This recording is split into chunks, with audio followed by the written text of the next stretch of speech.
Oh my God. What a time it's been, you guys. Welcome to the aftermath of the most harrowing experience of our entire lives. I am literally shaking. Being struck head on by a Japanese fishing boat whilst we're asleep. This is fairing, that's the big... Oh my God. We'll discuss the ramifications of this event both structurally for the vessel and emotionally for the crew, and especially for our 3 and 5-year-old children who were both on board. I can't recall hearing a noise like that in my life. Lenny, he was right there where the boat hit. And in this episode, Japan's inland sea is where you're going to be joining us. As dawn breaks and the Coastguard makes us motor to their dock for a thorough inspection and an avalanche of paperwork, we're going to need to assess the damage more closely to determine if it's structural. Regardless of the outcome, we then have to get the boat to the nearest yard for a haul out and repairs pretty much as quickly as possible. Boys, just stay here, okay? Oh my God. This is fairing, that's the big... Oh my God.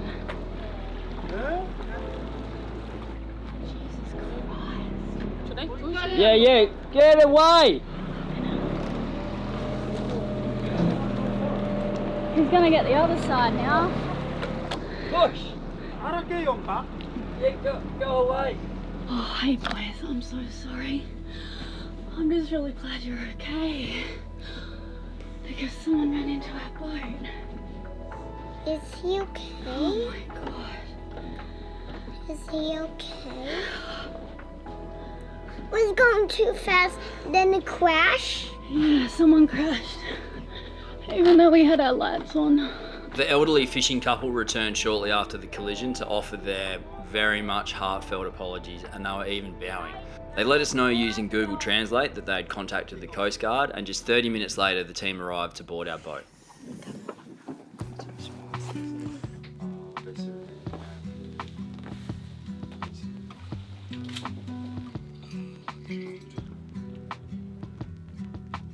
Tell me about your nightmare.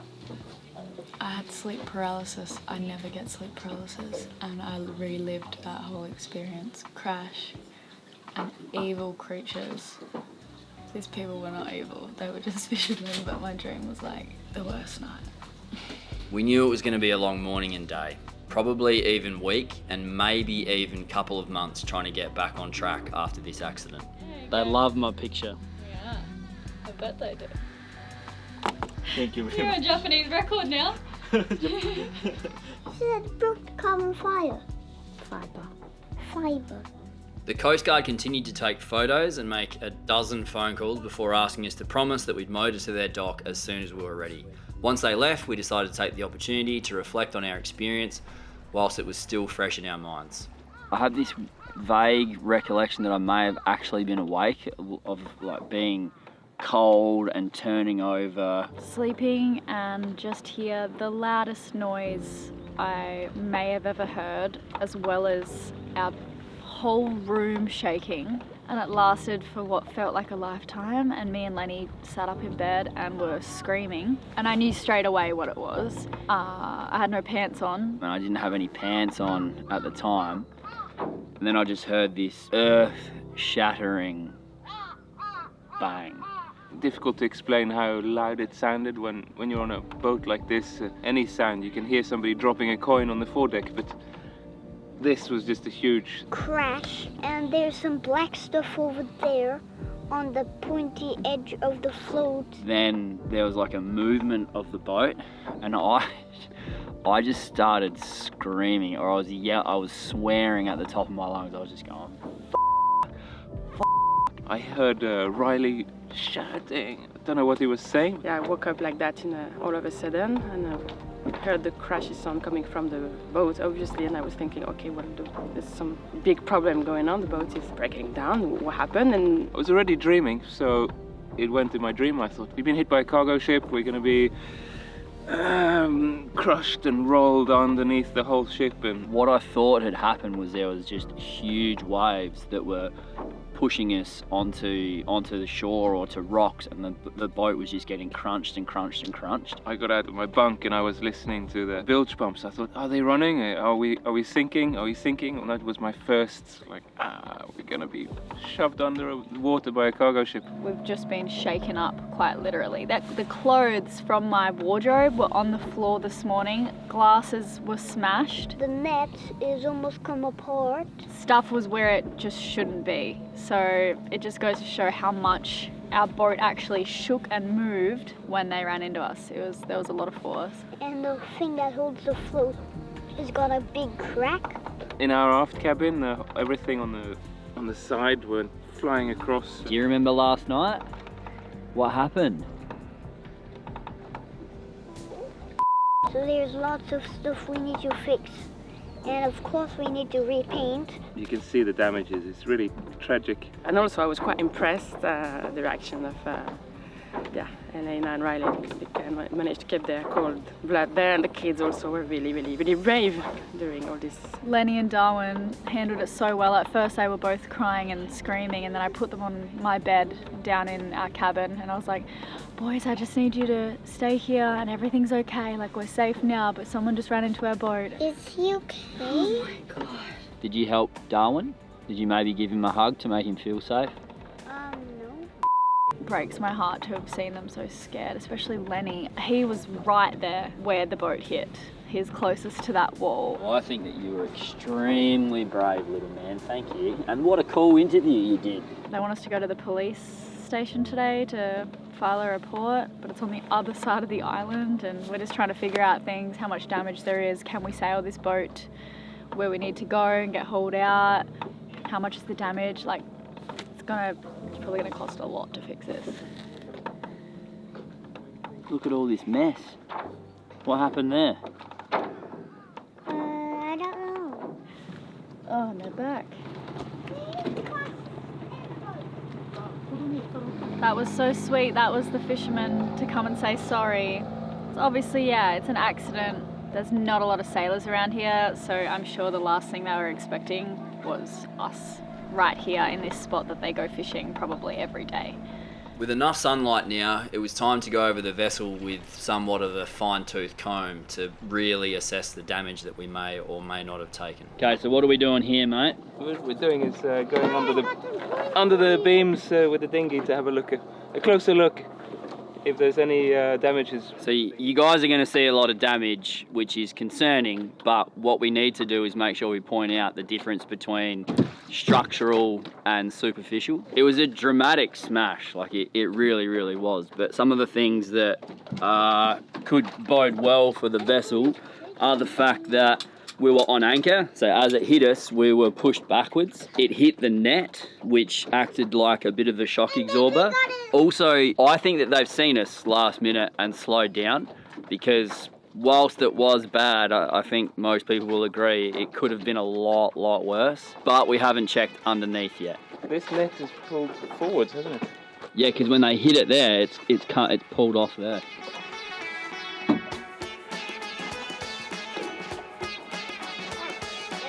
Ooh. And this is all fiberglass. Yeah, this piece has disappeared completely. They used to be closed. Yeah, that's fallen in the water. So this is fairing, which isn't the actual beam. So that just makes the front of the beam aerodynamic. So where that's chipped and cracked and all that sort of stuff, it's not good, but it's certainly not structural. Also, where it meets down here, there had already been cracks, which I wasn't going to tell our audience because I wanted to be very kind to Rapido. We went back and forth with M&M, who are the designers of the boat, and everyone agreed that the tiny little cracks that we could see there was the fairing, which had been put over the top of the actual laminate. They haven't moved. There's no thing. And there's no extra cracks. So that's good. Solid as ever. Yeah. That's peeled off the front of the beam like a piece of tape. The paint's hardly scratched. Wait a minute. Isn't that amazing? Yeah. Okay, Like there's not really, they've scraped off some of their blue on the side of the boat there. This pad-eye here saved us, hey? But it really did come up and smash into that. There's a bit of the guy's boat, Lenny. The other thing which has helped us here is these boats are designed to maybe not launch off waves, but I mean, you can imagine waves hitting it time after time after time whilst you're sailing at 15, 20, 25 knots. I wouldn't say it's designed to go through what it has, but it's close to being designed for that.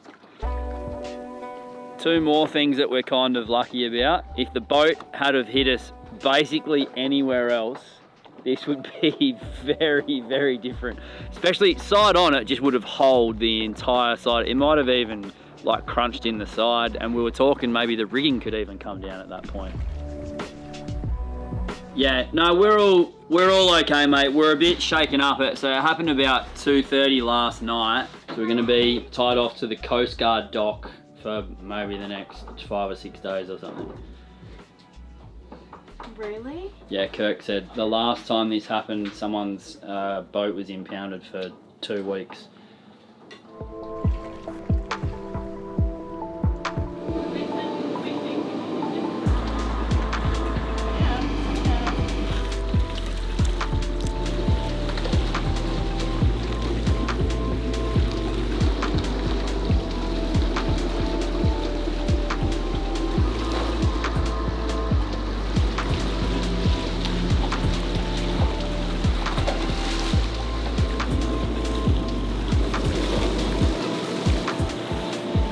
You guys know I love my job. I love making videos. But today there's a deadline and I have not slept, and it's... Oh. Please give this video a like if you're watching it, because... Or this video? I mean, just like all the videos, if you can, it'd be amazing. It helps. After we did our daily videos, the algorithm just dropped us, and yeah, it's been difficult. So yeah, please like and comment, and I just wanted to complain really that I have to work today. It's gonna be so hard. And then it began. The collective noun for coastguards we believe we have now coined to be a panic. And so it came to be that a panic of coastguards caught our lines, initiating the process. This is the Coastguard office? Yes. Oh, I'm sorry. Elena packed me some food, water, boat paperwork and passports, sensing that my visit to the Coastguard office and then police station would likely take the rest of the day, which indeed it did. They left me alone. They asked me not to film. I've been in this room for like, it feels like 3 hours, but let's call it 2. And they're not going to give me an official report. But yeah, I don't know, they're coming back now. Hey babe, how'd you go? Hey. What happened? I mean, not too bad. It was the most intensely boring thing I've ever encountered in my life. Really? Endured, yeah. What's the deal? How long are we here for? They've been on the boat all day. I can't do my voiceovers. They just keep coming and taking photos of our beds. Beds? Yeah, they want to see where we were sleeping when it hit. I bet they do. Had to hide all the Dirty little toys. They've had me standing around everywhere pointing at stuff and taking pictures of me, like, oh, here's this damage, oh no, move a bit to the left, oh yeah, that's better. They've got more shots of this boat than you guys do, I think. Yeah. Kirk said, so the Coast Guard called, they don't release the copy of the report, which is annoying. In this case though, the fishing co-op, which is the insurance agent for the fisherman's policy, admits full responsibility, and so their insurance will cover 100% of the repair cost, according to the Coast Guard here. Really? Yeah. But apparently we'll see, because I don't know how much it's going to cost. Let's see. Anyway, just a quick interruption here to share today's sponsor with you. And this is quite possibly the best offer we've had from AG1, one that we really don't want you to miss out on. You can get $20 off your subscription, or $49 off when you sign up for a double subscription with your partner, housemate, or family member, and you'll get 5 free travel packs and a bottle of vitamin D3K2. Now's the time to try it out, but here's Elena to explain more about how AG1 really is the easiest way that you can take care of your health going into 2025. I'm trying to revive my soul with an AG1 It's a combined multivitamin, so you don't have to go shopping for all the millions of supplements you're meant to be taking. It's a phytonutrient blend. There are antioxidants in here, pre and probiotics for your gut health, high quality mushrooms, all in one, so we don't have to think about whether or not we're getting all our body needs for that day. And just 1 scoop a day, that's it. You mix it with water. It kind of tastes a bit pineapple-y. We drink it really cold, and we add a squeeze of lemon too, because I like things really sour, and it just, I don't know, brings out the pineapple flavor even more. Yeah, and this will be our 3rd year of drinking it, but within the first 6 months, it was pretty amazing. I actually noticed my skin, because AG1 really supports healthy aging with the nutrient density. There are 75 vitamins and minerals in here. Riley and I also noticed the boost in energy levels. So please do take advantage, because as well as your free welcome kit with lots of rad things, you're also going to get $20 off your subscription, or $49 off when you sign up for a double subscription. Just scan the QR code here or click the link in the description box below. Thanks, guys. And that's one way that you can actually support us out here now too. Please. Today lasted an eternity, and the universe really didn't want Elayna to record those voiceovers. There was even a mega speaker blasting an old song in Japanese that tells the children when it's time to go home as the sun sets.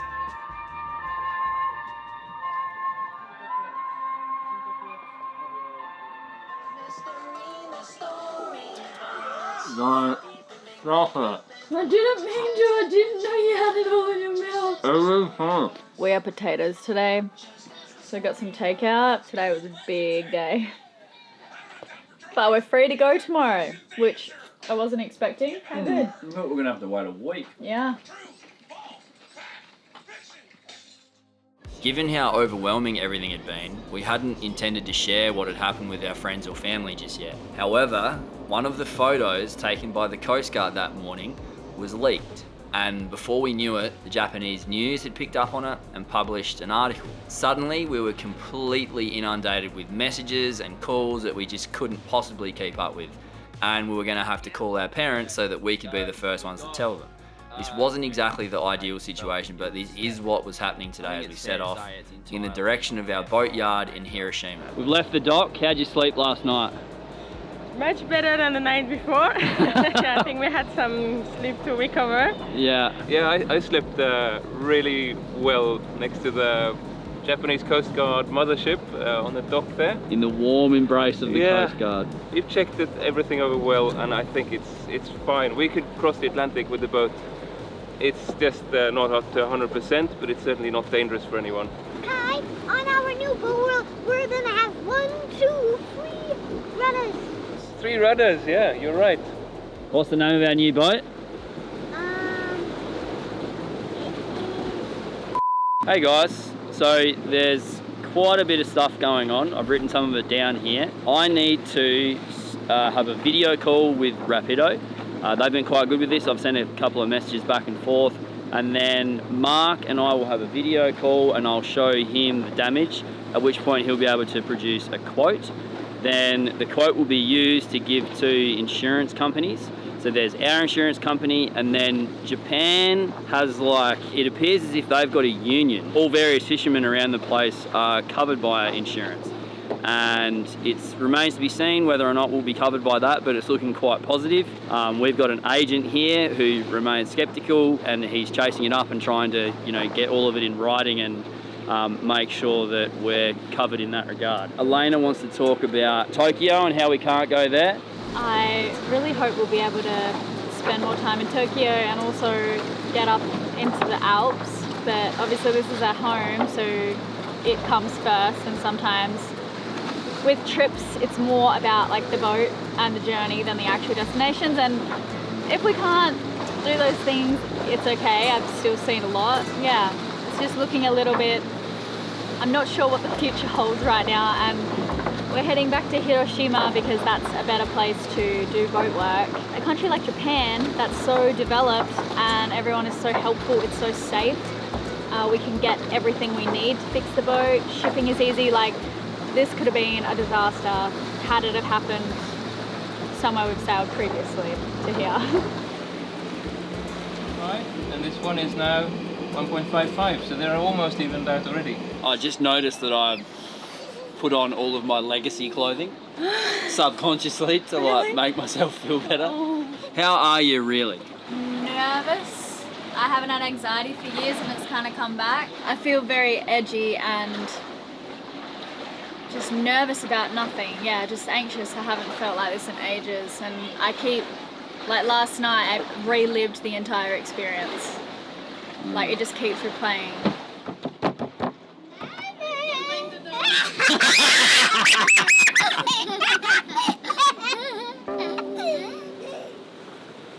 It was a full day sail to our next island where we'd stay 2 nights. We'd then continue on the rest of the way to Hiroshima. We'd actually received a message on SeaPeople about this sort of sea station, a dock, where there was actually a small sailing community. It was exactly what we needed right now.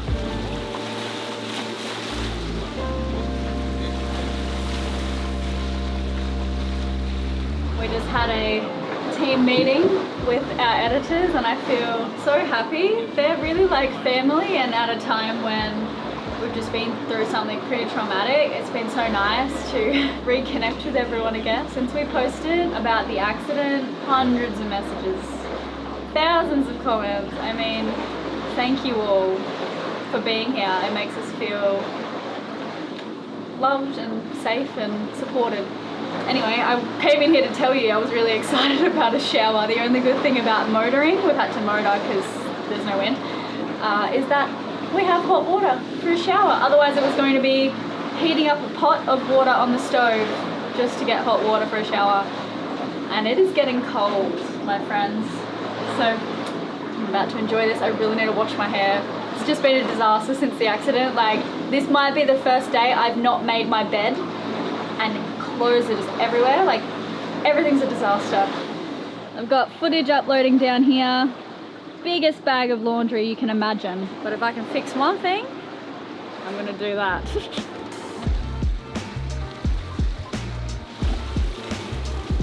Tell us what's happening, mate. Where are we off to? What's the name? It's an island. Yumi? Yuki? Uge. Yeah. Uge. We're a bit late because there's not been as much wind today for sailing, but no worries. It's just maybe anchor, maybe a mooring ball.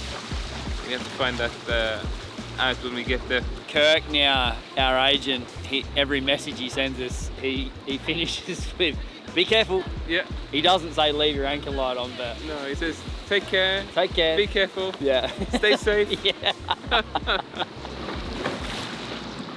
Hallelujah. This is exactly what my soul needed. What you doing, darling? What's for dinner? Want some? No, thank you. Whose pizza do you think looks better, Lenny? My own.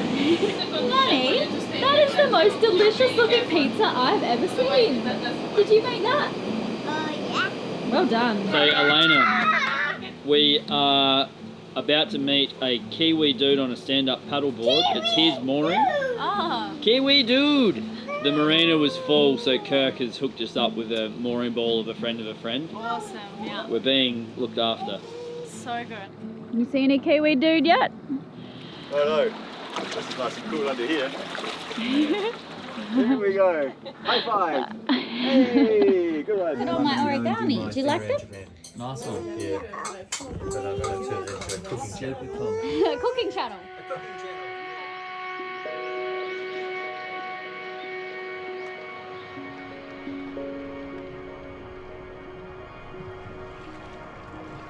A spot had freed up for us so we could move over onto the dock and get some necessary, however menial, boat jobs done today before continuing on with our voyage to Hiroshima tomorrow. Okay, we just moved to this dock. Okay. Any advice from you this time, bud? Nailed it. No? Nailed it. Oh, okay. You did the right thing that time. Well done. Right, we're just heading up to the Uminoeki. This is Yuge's Uminoeki, which means a sea station. So it's basically a facility where you can get laundry done, It's got showers, toilets, Wi-Fi, coffee machine. It's all Coffee machine? and a coffee machine. No yeah. way. It's all pretty good stuff. It's the first one we've found on our travels, hey? Yeah. We haven't found another one. No, it's normally just a marina, standard marina stuff. Whoa, this is beautiful. Oh my goodness. What happened, Owen? Okay. Right about here, we started to relax a little, and it'd be even more so, I knew, once Elayna got to do the washing. She's basically a new woman and on top of the world anytime that we've got fresh laundry. The fresh sheets whispered their anxiolytic song. Elayna, content, hung the last shirt in the sun, each damp thread a tether to a time before, a time of normalcy. Thank you. There, all good. So just quickly, where did we meet you? You met in Opua in, it would have been 2015 or 2016. What are you sailing on? She's a 13-meter Libranos cat. So she's hull 3 of 3. They tried to do a production run and went bankrupt. And actually this hull was named just in time because they stole her out of the shed before they went to receive her Oh my ships. God. And they had to spend 2 months with the lawyers getting ownership of their boat. Just sailed her 4,300 miles from Fiji solo. Wow. It was so cool to see some sailors again, finally, and to hear their stories. And actually what we wanted to do was leave you a little update of and 2 more tales of other sea people who you'll definitely want to follow. Hey you guys, we just wanted to pop in here to say a big thank you to everyone who's downloaded SeaPeople and is inside SeaPeople. Like, The response we are overwhelmed. when we launched it was just incredible. We went above projections. Like the feedback from people has just been unbelievably positive.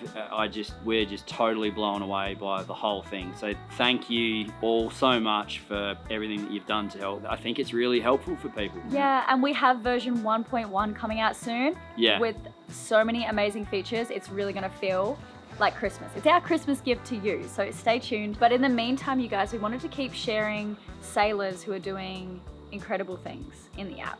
So the first Sea Peeps today is Tim and Kelsey. They're on a catamaran and they quit their office job, I think back in 2018, to take up full driving initially. And as of 2024, they are on the catamaran and teaching themselves how to sail whilst living and working on the boat. And they've got so many incredible trips. Definitely go and check them out. And the other people that we wanted to highlight was Daniel and his family of 4 on board Malalo. These guys are prolific posters. They've got a lot of content there on SeaPeople. They obviously are enjoying the app. And they're surfing a bunch and they're in some really untouched places. And we'd love for you to check out where they've been. They're bombing around doing some wild shit. It's really, really cool to see. I'm gonna pop their profiles in the description box below. And if you aren't on SeaPeople yet, please do join us. It'd mean a lot to us. Thank you. Yeah, I mean, if you're not there, what are you really doing at this point? It's really building momentum.